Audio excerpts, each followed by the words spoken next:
မင်္ဂလာပါနောက်ထပ်သင်ခန်းစာကတော့လောင်း e ရဲ့အတန်တွေဖြစ်ပါတယ်ဒီမှာတော့ e ဆိုပြီးထွက်တယ်ဒါကတော့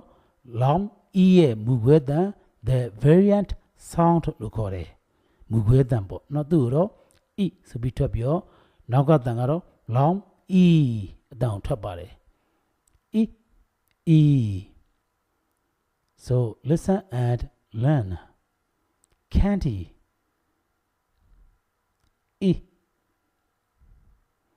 key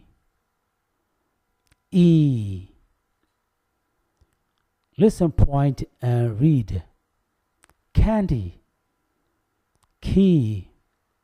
happy money E E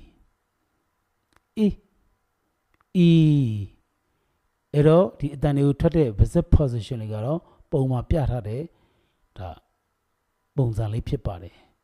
မူခွဲတန်ကိုတော့ e လို့ထွက်ပြီးတော့နောက်တစ်တန်ကိုတော့ e ဆိုတဲ့တန်ရှည်တန်နဲ့ပဲထွက်မယ်နော်အဲ့ဒီမူခွဲတန်လေးကလည်းဒါတန်ရှည်ပဲဖြစ်ပါတယ်နော်